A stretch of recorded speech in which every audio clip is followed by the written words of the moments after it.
Hello everyone, welcome to the channel. आज guys chapter को start करने से पहले मैं एक रिक्वेस्ट करना चाहता हूं कि प्लीज़ आप लोग कमेंट ज़रूर करिए और मुझे बताइए कि आप लोगों को एक्सप्लेनेशन पसंद आ रहा है या नहीं, या फिर किस तरीके से आप लोगों को चाहिए या क्या इम्प्रूवमेंट चाहिए। अगर आप लोग मुझे बताओगे नहीं तो फिर मैं आप लोगों के एक्सपीरियंस को कैसे ठीक करूँगा। सो प्लीज़ हेल्प मी और कमेंट में मुझे ज़रूर बताइए। सो चलिए चैप्टर को शुरू करते हैं। ये सुन, ये चैन बोलता है कि ये मेरा है, तुम्हें चाहिए तो खुद से ढूंढो। ये देख सुजवान उसे गाली देने लगती है।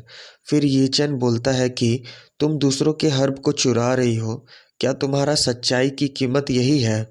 इसी के साथ सुजवान गुस्से में आ जाती है और ये चैन पर अपने पाम से अटैक कर देती है, पर ये चैन भी उसे काउंटर करते हुए अपने पंच से अटैक कर देता है, जिससे सुजवान पीछे फेंका जाती है। पर फिर भी वो रुकती नहीं और इसी के साथ अपने स्वॉर्ड को निकाल लेती है और ये चैन पर एक स्पेशल अटैक लॉन्च कर देती है जिसका नाम है क्लियर विंड चैंटिंग। इसे देखकर ये चैन सोचता है कि मैंने सोचा नहीं था कभी कि सिर्फ एक स्पिरिट ग्रास के लिए ये जुआन स्किल को मेरे ऊपर यूज़ कर देगी। इसी के साथ ये चैन अपने स्वॉर्ड को निकाल लेता है और सुजवान के अटैक को काउंटर करता है, पर इसके बाद भी सुजवान रुकती नहीं है और दोबारा से एक अटैक कर देती है और उसे बोलती है कि लोगों को बुरी तरीके से मारने से तुम्हारे कल्टीवेशन में रुकावट पैदा होगा। और इसी का जवाब देते हुए ये चैन बोलता है कि अपने फेलो डिसाइपल्स को कुछ स्पिरिट ग्रास के लिए मारने का क्या। बेसिकली ये चैन सुजवान को चिढ़ा रहा था यहाँ। और फिर बोलता है कि ये किलिंग इंटेंट क्या मेरा है या तुम्हारा है, जो कि बहुत ज़्यादा है। इस बात को तो सुनकर सुजवान उस पर बहुत ज़्यादा गुस्सा हो जाती है। तभी ये चैन अपने पीछे एक स्नीक अटैक को फील करता है, जिसे अपने स्वॉर्ड से बड़ी मुश्किल से रोकता है और घबराते हुए बोलता है कि ये तो फाउंडेशन इस्टेब्लिशमेंट स्टेज है। इसी के साथ एक लड़के को दिखाया जाता है जो कि ये चैन के स्पिरिचुअल ग्रास को अपने हाथों से पकड़ लेता है, जो कि शायद ये चैन के हाथों से छूट गया था। और ये चैन से बोलता है कि तुम में बहुत हिम्मत है कि तुम अब मेरे रेनयांग पीक के अगेंस्ट जा रहे हो। और दोबारा एक अटैक कर देता है ये चैन पर, जो कि उसे डायरेक्टली हिट कर जाता है और वो अटैक इतना ज़बरदस्त था कि ये चैन के मुंह से ब्लड निकल जाता है, पर किसी तरीके से खुद को संभालता है और गुस्से में बोलता है कि नीच कहीं का, जिसे सुन वो लड़का हंसने लगता है। तभी उस लड़के के बारे में बताया जाता है जिसका नाम है की हाओ, जो कि रेन यांग पीक का ही एक सीनियर डिसाइपल है। फिर वो लड़का सुजवान की तरफ देखता है और पूछता है कि सिस्टर सुजवान, आप ठीक हैं। इसका रिप्लाई करते हुए सुजवान बोलती है कि हाँ, मैं ठीक हूँ। फिर सुजवान उस लड़के से बोलती है कि इसका नाम ये चैन है। ये सुनकर वो लड़का बोलता है कि अच्छा, लगता है कि ये हमारे हैंग यू सेक्ट का एक न्यू आउटर डिसाइपल है। फिर ये चैन उस लड़के को देखकर सोचता है कि ये एक फाउंडेशन इस्टेब्लिशमेंट रेल्म में होकर इसने स्नीक अटैक किया। फिर वो लड़का ये चैन से बोलता है कि ऐसा मत सोचना कि तुमने उस वेस्ट झाओलोंग को अगर हरा दिया तो तुम इनविंसिबल बन गए। मेरे नज़र में तो तुम कुछ भी नहीं हो, सिर्फ एक कमज़ोर और हारा हुआ लड़का हो। फिर ये चैन बोलता है कि आज का स्नीक अटैक मैं याद रखूँगा। फिर वो लड़का बोलता है कि मैं इंतज़ार करूँगा तुम्हारे बदले का। फिर वो लड़का उस स्पिरिट ग्रास को लेकर सुजवान को दे देता है, जिसे देखकर सुजवान बहुत खुश हो जाती है और बदले में उस लड़के को थैंक्स बोलती है। फिर वो दोनों वहाँ से रेन यांग पीक के लिए निकल जाते हैं और इन दोनों को जाते हुए देख ये चैन मन ही मन बोलता है कि मेरा इंतज़ार करना, मैं इस कर्ज को ज़रूर चुकाऊँ। फिर सीन शिफ्ट होता है और एक माउंटेन को दिखाया जाता है जहाँ पर ये चैन बैठकर अपने ट्रू फायर की हेल्प से स्पिरिट जेड लिक्विड को रिफाइन करने की कोशिश कर रहा था। और फिर कुछ समय बीतने के बाद वो उससे प्रॉपरली रिफाइन भी कर लेता है और फिर उसे टेस्ट करने के लिए एक जेड लिक्विड को पीने लग जाता है। और इसे पीने के साथ ही उसका ट्रू फायर का पावर और भी ज़्यादा बढ़ जाता है, जिसकी वजह से वो कल्टीवेट करने लग जाता है और कुछ समय कल्टीवेट करने के बाद वो सक्सेसफुली ब्रेक थ्रू कर लेता है सेकंड स्टेज के ची कंडेंसेशन में। इसी खुशी के साथ वो सोचता है कि ये spirit jade liquid true fire या अर्थ फायर के द्वारा रिफाइन करने पर वाकई में अपने लीग पर खड़ा उतरता है। इसी के साथ ही वो सोचता है कि स्पिरिट जेड लिक्विड को रिफाइन करने के लिए जिन स्पिरिट ग्रासेस की ज़रूरत पड़ती है उसे ढूंढना इतना मुश्किल भी नहीं है, पर ये स्पिरिट जेड ऑर्किड को ढूंढना थोड़ा मुश्किल है। मुझे कोई रास्ता निकालना पड़ेगा और भी ज़्यादा स्नो जेड ऑर्किड को ढूंढने के लिए। वैसे वैन बाओ पवेलियन में बहुत सारे कलेक्शंस हैं। मुझे स्पिरिट जेड लिक्विड और ऑर्किड को ढूंढने में वहाँ ज़्यादा मुश्किल नहीं होगा, पर उनका प्राइसेस। इसी के साथ वो सिर पकड़कर रोने लग जाता है और बोलता है कि मैं कहाँ स्पिरिट स्टोन्स ढूंढूं, सब कुछ बिना स्पिरिट स्टोन्स के बहुत मुश्किल है। इसी के साथ इसे एक आवाज़ सुनाई देता है कि कोई उसे फेंग यून स्टेज पर बुला रहा था फाइट करने के लिए। इस आवाज़ को गौर से सुनने के बाद वो उस आवाज़ को पहचान जाता है और बोलता है, वी यंग, ये तो टियान येंग पीक का है। पर ये पागल डरने की जगह उल्टा और खुश हो जाता है इस बात से कि इसको एक तरीका मिल गया स्पिरिट स्टोन्स पाने का। इसी के साथ कुछ डिसाइपल्स को दिखाया जाता है जो आपस में बातें करने लगते हैं कि और पूछते हैं कि एक दूसरे से कि तुम्हें क्या लगता है ये चैन आज जीतेगा। वी यंग ची कंडेंसेशन के 7th स्टेज के पीक में है। इन दोनों के पावर में ज़्यादा डिफरेंस नहीं है, बट स्टिल इतना थोड़ा सा गैप भी किसी माउंटेन से कम नहीं है।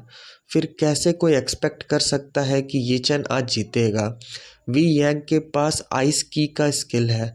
इसी के साथ वी यंग स्टेज पर आ जाता है, पर जैसे ही आता है तो वो नोटिस करता है कि ये चैन भी वहाँ स्टेज पर आ गया। पर ये चैन तो बहुत ज़्यादा खुश था इस फाइट से। वो सभी को खुशी से ग्रीट करने लगता है गुड मॉर्निंग से। पर यह देखकर वी यंग को अच्छा नहीं लगता और यी चैन को शांत रहने के लिए बोलता है और साथ ही बोलता है कि तुम बहुत ब्रेव हो ये चैन, जो तुमने मेरे टियान येंग पीक को ज्वाइन करने का इनविटेशन को रिफ्यूज़ कर दिया। इसी के साथ ये चैन बोलता है कि ब्रदर वी यंग, आपको शायद कुछ गलतफहमी हो गया है। ऐसा कोई रूल नहीं है कि पीक को ज्वाइन करना ही पड़ेगा। ये कम्प्लीटली मेरा चॉइस है कि मैं ज्वाइन करना चाहता हूँ या नहीं चाहता। जिसे सुन वी यंग ये चैन से बोलता है कि तुम्हारा मुंह बहुत बड़ा है और आज तो तुम्हें बताना ही पड़ेगा कि मेरा टियान येंग पीक को रिफ्यूज़ करने से क्या होता है। इसी के साथ वो अपना आइस की के ऑरा को पूरे स्टेज में रिलीज़ कर देता है, जिसे देखकर ये चैन बहुत शॉक हो जाता है क्योंकि उसका पैर भी आइस में जम गया था। और इसी के साथ वी यंग ये देखकर एक डेविल स्माइल पास करता है। इसी के साथ कुछ डिसाइपल्स बात करने लग जाते हैं कि ये चैन क्या पागल हो गया है जो आइस की को अपने ऊपर अटैक करने दे रहा है। लगता है कि वो काफ़ी डर गया है और देखते ही देखते ये चैन के पूरे गले तक आइस से जम गया था और इसे वी यंग देखकर काफ़ी खुश हो जाता है और बोलता है कि मैंने तुम्हें खामखा ओवर एस्टिमेट कर दिया। ये सारा सीन देखकर सभी डिसाइपल्स को लग रहा था कि ये फाइट अब ख़त्म होने वाला है। ये चैन तो अभी तक एक बार भी अटैक नहीं किया, ये कितना बोरिंग है। इसी के साथ वी यंग ये चैन के ऊपर अपना एक पाम अटैक को लॉन्च कर देता है और बोलता है कि तुमसे लड़ना कितना वेस्ट ऑफ टाइम है। और इसी के साथ ये चैन भी पूरे तरीके से बर्फ़ में जम जाता है ऊपर से नीचे तक। पर जब ये चैन को देखा जाता है तो वो कोई डरा हुआ नहीं था, उल्टा जमने के बाद भी स्माइल कर रहा था। और इसी के साथ वो होता है जो वी यंग बिल्कुल भी एक्सपेक्ट नहीं किया था। ये चैन आइस को तोड़ता हुआ बाहर निकल आता है, वो भी बहुत आसानी से, जिसे देखकर वी यंग बहुत ज़्यादा शॉक हो जाता है और बोलता है कि क्या इसने पूरे आइस की को इतनी आसानी से तोड़ दिया। इसी के साथ ये चैन वी यंग के पेट पर एक जोरदार लात मारता है, जिसे देखकर तो वी यंग को यकीन ही नहीं हो रहा था। पर ये चैन उससे बोलता है कुछ भी इम्पॉसिबल नहीं है। इसी के साथ दोबारा से उसके मुंह पर एक लात मारता है, जिससे वी यंग उड़ के फेंकाने लगता है। पर ये चैन अपना बैडएस वाला रूप दिखाते हुए उसको पीछे गिरने भी नहीं देता और हवा में ही उसका हाथ पकड़कर उड़ा बोलता है कि इधर वापस आओ, और एक डेविल वाला स्माइल पास करता है और उसे ज़मीन में पटक देता है। वी यंग तो इतना शॉक हो गया कि उसे समझ ही नहीं आया कि क्या हुआ अभी। इसी के साथ ये चैन उसे धोबी पछाड़ देने लगता है और उठा उठा कर उसे इधर उधर पटकने लगता है। वो ये सब चीज़ें देखकर तो वहाँ के जो बाकी डिसाइपल्स फाइट देख रहे थे, वो लोग तो बिल्कुल पागल ही हो जाते हैं और बोलते हैं कि ये कितना ज़्यादा वायलेंट है। अगर मैं वी यंग होता तो मेरे हड्डियों तो अब तक टूट चुके होते। ये कितना रिडिक्यूलस है। वी यंग ची कंडेंसेशन के 7th स्टेज पर है, फिर वो इस तरह पिट रहा है कि इसे अपने सीक्रेट टेक्निक्स को इस्तेमाल करने का मौका भी नहीं मिल रहा। इधर ये चैन वी यंग को अभी भी उठा उठा कर पटक रहा जा रहा था और लास्ट में उसे ऑलमोस्ट स्टेज के बाहर ही फेंक देता है। खुद को इतना मार खाता देख वी यंग को तो इन सभी चीज़ों पर यकीन ही नहीं हो रहा जो भी उसके साथ हो रहा था। इसी के साथ ये चैन वी यंग के पास हंसते हुए जाता है और बोलता है कि ब्रदर वी, आप तो टॉप पर हैं और आपने तो कभी ऐसा सोचा भी नहीं होगा कि आपके साथ ऐसा कभी होगा। और इसी के साथ वी बोलता है कि मेरे पास अभी भी बहुत सारे सीक्रेट टेक्निक्स हैं जो मैंने अभी तक तुम्हें नहीं दिखाया। ये चैन बोलता है कि उसकी कोई ज़रूरत नहीं है, चलो मुझे देखने दो कि तुम्हारे पास कितने सारे ट्रेजर्स हैं। इसी के साथ वी यंग का ट्रेजर वाला बैग ले लेता है और उसे चेक करने लगता है और देखकर बोलता है इसमें तो बहुत सारे ट्रेजर्स हैं, और बहुत खुश हो जाता है। और ये सब देखकर वी यंग तो बहुत शॉक हो जाता है और इसी के साथ ये चैन बहुत बड़ा लुटेरा बन जाता है और एक एक करके उसका सारा सामान लेने लग जाता है, जैसे कि गोल्ड चेन, उसका रिंग, सब कुछ, कुछ भी नहीं छोड़ता उसके पास। पर ये सब उसे करते हुए कोई भी देख नहीं पाता और सभी कंफ्यूज हो जाते हैं कि ये क्या कर रहा है। इसी के साथ उसे पूरी तरीके से लूट लेने के बाद सेटिस्फाइड होकर बोलता है कि चलो हो गया लूट, जितने भी वैल्यूएबल चीज़ें थी मैंने सारी ले ली, और फिर वहाँ से सीटी बजाते हुए जाने लगता है। और ये सब देखकर तो किसी को कुछ समझ ही नहीं आता और इसी के साथ ये चैन इस फाइट को जीत लेता है और इस लूट से उसे अराउंड 1000 स्पिरिट स्टोन्स मिलते हैं। और फिर सीन शिफ्ट होता है और वैन बाव पवेलियन को दिखाया जाता है, जहाँ शॉपकीपर ये चैन को देखकर काफ़ी खुश हो जाता है और पूछता है कि तुम्हें क्या चाहिए आज, चलो मैं आज तुम्हें कुछ डिस्काउंट देता हूँ। उसका चेहरा देखकर ये चैन सोचता है कि इसे कहते हैं प्रॉफिट्स करने वालों का फेस, और मुस्कुराते हुए शॉपकीपर से पूछता है कि एल्डर, क्या आपके पास स्नो स्पिरिट ऑर्किड है क्या? फिर शॉपकीपर बोलते हैं कि हाँ है, हमारे पास सब कुछ है और हर एक स्नो स्पिरिट ऑर्किड के लिए 50 स्पिरिट स्टोन्स लगेंगे। इतना सुनने के बाद तो ये चैन का आँख ही बड़ा हो जाता है और बोलता है कि ये कितना एक्सपेंसिव है। इस पर शॉपकीपर बोलते हैं कि अगर तुम्हें ज़्यादा चाहिए तो चलो मैं तुम्हें डिस्काउंट दे देता हूँ, पर कम से कम तुम्हें 50 या उससे ज़्यादा स्नो स्पिरिट ऑर्किड लेना होगा। फिर ये चैन 2 बैग निकाल कर शॉपकीपर के सामने रख देता है और उनसे बोलता है कि एल्डर, इन सब चीज़ों को थोड़ा देखिएगा ज़रा और देख कर बताइए मुझे कि इन सब का कितना स्पिरिट स्टोन्स मुझे मिल सकता है। फिर शॉपकीपर बोलते हैं कि तुम्हारा बैग का वेट देखकर तो लगता है कि आज तुम खाली हाथ नहीं आए हो। क्या तुमने उस वी यंग को लूट लिया है किड? ये सुनकर ये चैन बोलता है कि क्या एल्डर भी जानते हैं इस बात को? फिर शॉपकीपर बोलते हैं कि ऑफ कोर्स, इस बात का सबूत ये रहा, ये स्टोन, इसे वी यंग कल ही आकर लेकर गया था। फिर ये चैन चोर की तरह हंसने लगता है। फिर शॉपकीपर बोलते हैं कि बैग में जो भी सामान है उसकी कीमत अराउंड 900 स्पिरिट स्टोन्स है और इस बैग की कीमत 2000 स्पिरिट स्टोन्स है। फिर ये चैन बोलता है कि एल्डर, इन सारे स्पिरिट स्टोन्स के बदले आप मुझे स्नो जेड ऑर्किड्स दे दीजिए। इतना सुनने के बाद तो वो शॉपकीपर काफ़ी शॉक हो जाता है और ये चैन से पूछता है कि तुम इतने सारे स्नो जेड ऑर्किड का क्या करोगे? तो ये चैन बोलता है कि इसे पकाकर पी जाऊंगा। तो शॉपकीपर बोलते हैं कि मैं तुम्हें 10 एक्स्ट्रा फ्लावर्स दूंगा। ये रहा तुम्हारा 50 स्नो जेड ऑर्किड्स। फिर सीन शिफ्ट होता है और एक माउंटेन के पीक को दिखाया जाता है जहाँ पर किसी का बॉडी मम्मी के तरह बैंडेज से लिपटा हुआ था। ठीक उसके पास उस पीक का मास्टर भी खड़ा था जो कि बोलता है कि ये चैन तो काफ़ी रूथलेस है। और साथ ही एक डिसाइपल भी वहाँ पर घुटनों के बल बैठा हुआ था जो कि बोलता है कि मास्टर ये चैन बहुत ज़्यादा हमारे टियान येंग को बुली कर रहा है। किसी दिन मैं इसे ज़रूर फाइट करूँगा। मुझे समझ नहीं आ रहा कि एक की कंडेंसेशन की फर्स्ट स्टेज वाला आसमान को कैसे बदल रहा है। ऐसा करना नामुमकिन है। फिर मास्टर सोचते हैं हुए बोलते हैं कि चलो पहले मास्टर जी के डिसाइपल्स को इस पानी को टेस्ट करने दो। वो ये चैन काफ़ी वियर्ड है। इसी के साथ सीन शिफ्ट होता है और एक गुफा को दिखाया जाता है जहाँ पर ये चैन बैठकर स्पिरिट जेट लिक्विड को रिफाइन करने का कोशिश कर रहा था। और कुछ देर कोशिश करने के बाद वो सक्सेसफुली उसे रिफाइन भी कर लेता है और कई सारे बोतल्स में उसे डाल देता है। और इसी के साथ ये चैन स्पिरिट जेड लिक्विड को पीने लगता है। और फिर बताया जाता है कि स्पिरिट जेड लिक्विड एक मिरेकल की तरह है जिसमें अनगिनत स्पिरिचुअल पावर्स है। पर ये इतना रिस्की है कि अगर आप एक फुल बॉटल भी पी जाते हो तो भी आपका शरीर ब्लास्ट होने का डर होता है। और इसे एक 7th स्टेज का ची कंडेंसेशन वाला भी पीने का सोचता नहीं है।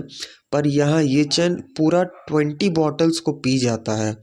फिर ऑथर यहाँ पर बताते हैं कि ये चैन के पास जो डिवाइन सी है उसके ओवर बियरिंग कैपेसिटी के वजह से ये 20 स्पिरिट जेड लिक्विड का स्पिरिचुअल पावर को झेल गया। ऊपर से ये ट्रू फायर से रिफाइन किया गया है। आसान भाषा में बोले तो ये हेवेंस की तरफ से ये चैन के लिए एक ब्लेसिंग है। और इसी के साथ ये चैन ची कंडेंसेशन के 3rd स्टेज में ब्रेक थ्रू कर लेता है। फिर सीन शिफ्ट होता है और रात का समय दिखाया जाता है जहां ये चैन एक पत्थर पर बैठा हुआ था और सोचता है कि अब मैंने ची कंडेंसेशन के 3rd स्टेज में ब्रेक थ्रू कर लिया है। अब मेरे पास इनफ पावर है किसी भी फाउंडेशन एस्टेब्लिशमेंट स्टेज वाले से लड़ने के लिए। फिर उसे आसमान में एक चमकता हुआ रोशनी दिखता है तो वो उसे देखकर सोचता है कि ये क्या है और अचानक कहाँ गायब हो गया। फिर दिखाया जाता है कि ये रोशनी दरअसल एक लड़की है जो ठीक ये चैन के पास आकर रुकती है। पर इसे देखकर ये चैन डर के मारे पेड़ के पीछे छुप जाता है और बोलता है कि ये यहाँ क्या कर रही है? क्या ये भी हैंग यू सेक्ट से है? मुझे यहाँ से निकलना चाहिए। पर उसका फूटा नसीब, एक लकड़ी उसके पैर के नीचे आ जाता है जिससे आवाज़ हो जाता है और वो लड़की सुन लेती है। और ऐसा होने के बाद तो ये चैन का हालत ही डर से बुरा हो जाता है। फिर वो लड़की ये चैन को अपने स्पिरिचुअल रोब से बांध देती है और ये चैन उससे डरते हुए ग्रीट करता है। फिर वो लड़की उससे पूछती है कि क्या तुम हैंग यू सेक्ट के डिसाइपल हो? ये सुनने के बाद ये चैन सोचता है कि लगता है शायद ये लड़की मुझे नहीं पहचानी और खुश हो जाता है।